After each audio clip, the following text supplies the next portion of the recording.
With a perfect cast and a first-rate script, Laura crystallized into cinema magic. David Raxon's theme became a musical standard, reflecting the spell Gene Tierney cast as Laura, the face in the misty light. The film was a box office smash, and at age 24, after 12 films, its star was now one of Hollywood's most in-demand actresses.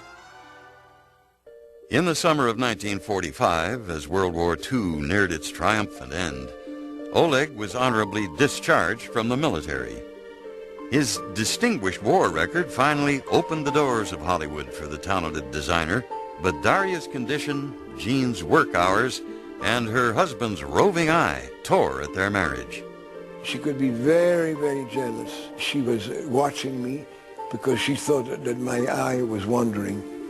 I admitted to some picadillos at that time. The fact is that I was reacting to this condition which I was being put. I had to live a long time as the husband of Gene Tierney. Her passion found an outlet in the drama Leave Her to Heaven. Darryl Zanuck entrusted her with one of the most coveted parts in Hollywood, the role of a wife whose jealousy and madness drive her to murder. Darling, forgive me. I'm sorry. I can't help it. It's only because I love you so. I love you so I can't bear to share you with anybody. It was the film she felt was her best work. She's portraying a powerful, controlling person who is willing to kill to have her own way. Don't worry about your direction. I'll keep you on your course. Okay. Just think about how few actresses ever get a moment on screen of the one she had. I think I'm getting tired. Coldly sitting there allowing that young crippled boy to drown because he took attention away from her. Help me!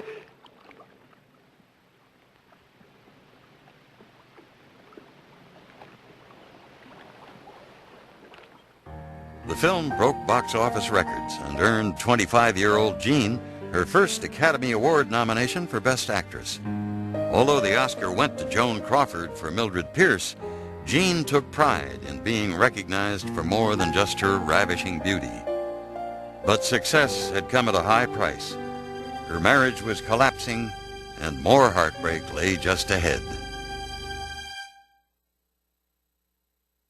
Recognition for the star of Leave Her to Heaven. Congratulations, Gene Tierney. In 1946, Gene Tierney was at the height of her Hollywood stardom as one of 20th Century Fox's most popular actresses. She had also won the respect of co-workers for her determination and for her kindness. Gene always wanted to make everybody happy. The hairdresser had to be happy. The guy that would bring the food would have to be happy. I kept telling her, these are professionals. They don't need your continuous emotional support. Give it to yourself. Don't worry so much about others. Gene's own emotional state was increasingly distressed. She was enraged by Oleg's extramarital affairs, which led to public fights between the two. They also agonized over their mentally retarded daughter. Gene hoped Daria might be cured, but a specialist hired by her friend millionaire Howard Hughes convinced her Daria's condition was irreversible. The anguished mother agreed to place her in a home. It was sort of an admission of defeat. She knew that this baby was not going to be part of her life anymore. It was a terrible, empty feeling that she had. Gene and Oleg were more divided than ever.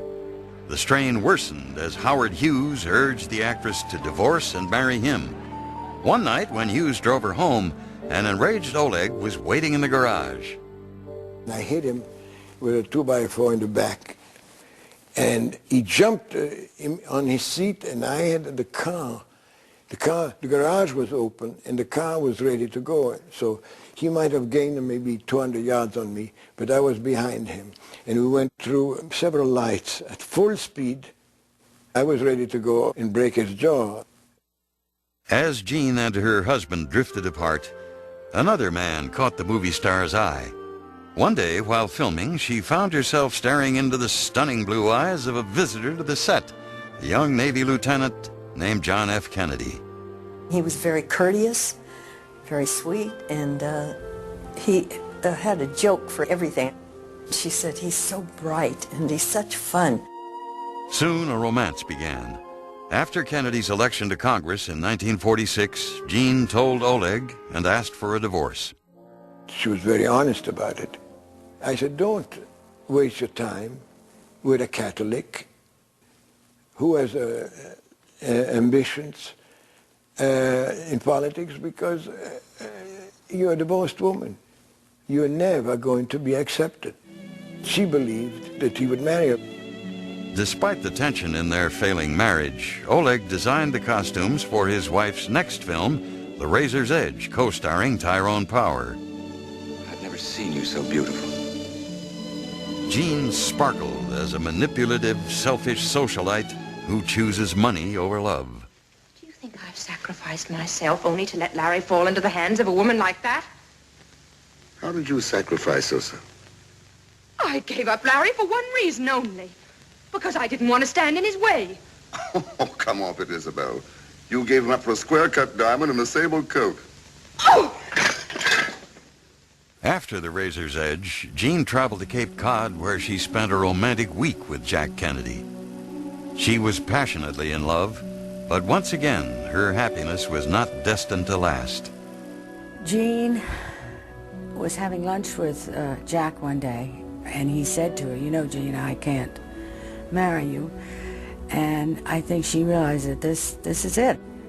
That was the end of it. The blow was expected, but Jean was brokenhearted. Ironically, the Tierney film then on movie screens was The Ghost and Mrs. Muir, the story of an impossible love affair. The film co-starred Rex Harrison and inspired one of Jean's most tender performances. What's to become of us, Daniel? Of you and me? Nothing can become of me. Everything's happened. It can happen. But not to me.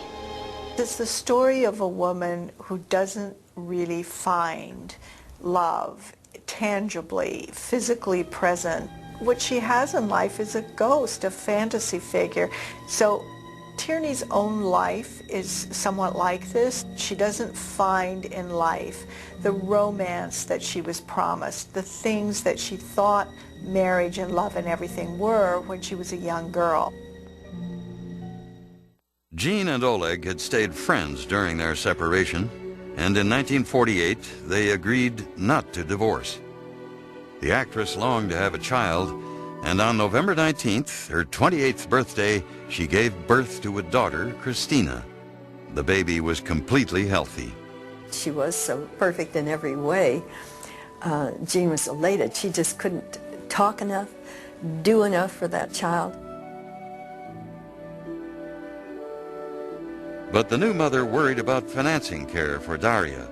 She was also helping fund Oleg's new fashion business and taking care of her mother. There was quite a burden on her shoulders. She was taking care of everybody, looking after us all.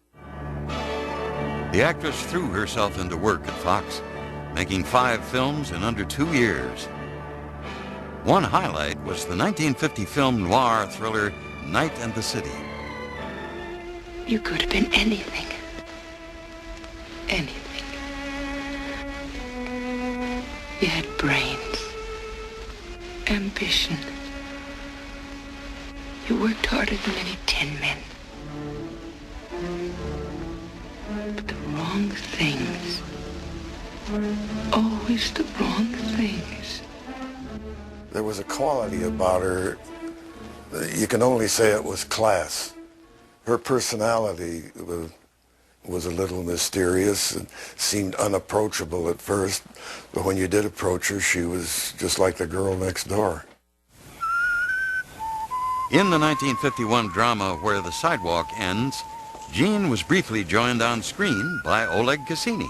Very nice, but too high style for my customers.